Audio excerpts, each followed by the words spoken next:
Hi friends, मैं ए के सैनी और आप देख रहे हैं हमारे यूट्यूब चैनल एएस विद्या ग्रुप को।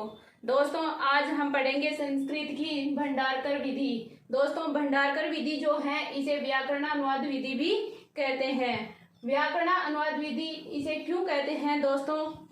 ये जो भंडारकर जो विधि है, भंडारकर विधि में संस्कृत जो होती है वो व्याकरण और अनुवाद के माध्यम से पढ़ाई जाती है। भंडारकर विधि में संस्कृत व्याकरण और अनुवाद के माध्यम से पढ़ाई जाती है, इसलिए दोस्तों इसको व्याकरण अनुवाद विधि भी कहते हैं। दोस्तों, भंडारकर जी स्वयं जो है वो कहते हैं कि बच्चे को व्याकरण और अनुवाद सिखा दो, बाकी साहित्य जो है वो तो अपने आप ही सीख लेगा, वो खुद सीख लेगा, ऐसा भंडारकर स्वयं कहता है। तो दोस्तों चलिए हम इस विधि के बारे में पढ़ते हैं।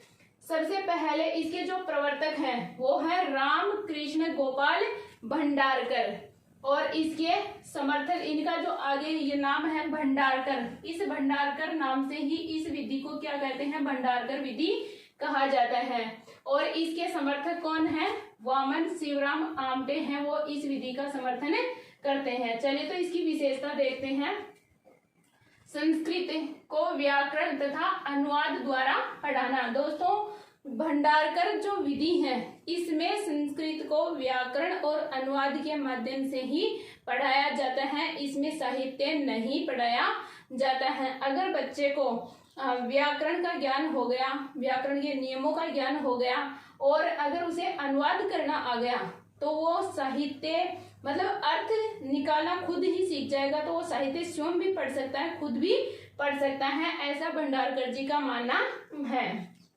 इसकी दूसरी जो विशेषता है वो है रटंत प्रणाली। जो रटने की प्रणाली है उसका बहिष्कार किया जाता है। इस विधि में रटंत प्रणाली जो है, रटने की जो प्रणाली है उसका पूरी तरह से बहिष्कार किया गया है। यह विधि कहती है या भंडारकर जी कहते हैं कि रटने की बजाय हमें सीखने पर बल देना चाहिए, यानी व्याकरण द्वारा या अनुवाद करके उसको समझने की कोशिश करनी चाहिए। अगली जो तीसरी विशेषता वो है भंडारकर जी कहते हैं कि बच्चे को व्याकरण और अनुवाद प्रक्रिया सिखा दो।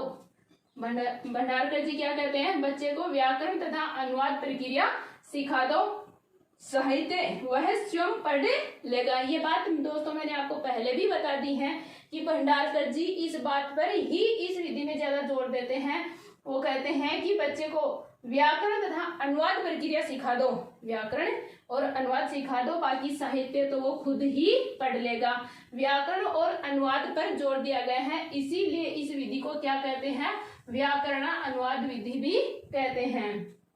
अगला जो है वो इसकी विशेषता है शिक्षक बिना भी शिक्षण किया जा सकता है। दोस्तों, इसमें शिक्षक की इतनी ज्यादा आवश्यकता नहीं रहती है। अगर बच्चे को व्याकरण और अनुवाद आ गया तो वो खुद सीख लेगा।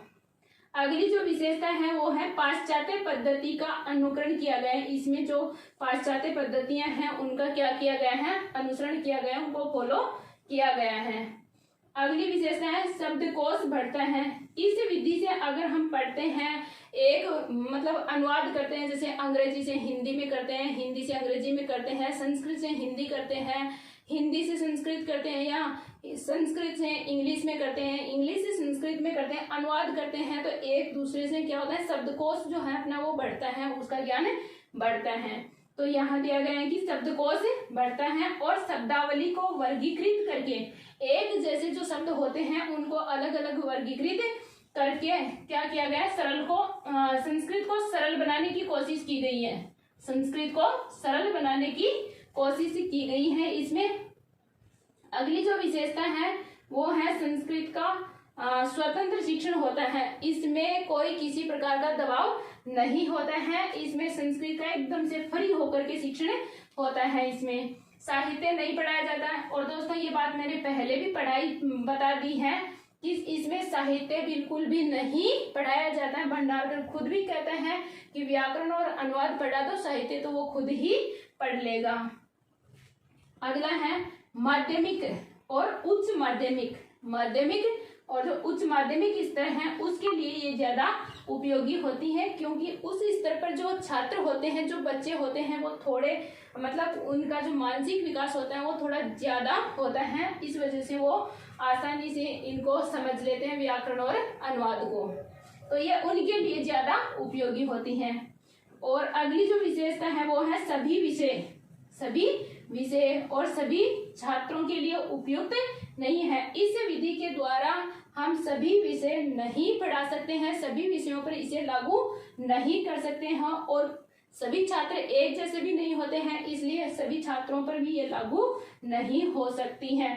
तो दोस्तों ये थी आपकी भंडारकर विधि। आपको बस इतना याद रखना है इस विधि में कि भंडारकर विधि इसे व्याकरण अनुवाद विधि भी कहते हैं। क्यों कहते हैं? क्योंकि भंडारकर जी हैं वो पाश्चात्य पद्धति का अनुसरण करते हुए कहते हैं कि बच्चे को व्याकरण का ज्ञान करा दो और उसको अनुवाद करना सिखा दो, बाकी साहित्य तो वो खुद ही पढ़ लेता है। लेकिन दोस्तों इसमें एक कमी भी है, अगर बच्चे को साहित्य नहीं पढ़ाया जाएगा तो थोड़ी सी क्या है, शिक्षण में मतलब निरस्ता आ जाती है, तो इस वजह से इसको ज्यादा उपयुक्त भी नहीं माना जाता है। लेकिन व्याकरण और अनुवाद पद्धति से कई जो मतलब जिनका मानसिक स्तर अच्छा होता है, मानसिक विकास ज्यादा होता है बच्चों का, तो वो इससे आसानी से खुद भी पढ़ना सीख जाते हैं। अगर बच्चे को अच्छे से व्याकरण और अनुवाद का ज्ञान हो जाता है तो वो खुद ही अर्थ निकाल करके और खुद ही साहित्य पढ़ना सीख जाता है। तो चलिए दोस्तों ये थी आपकी भंडारकर विधि।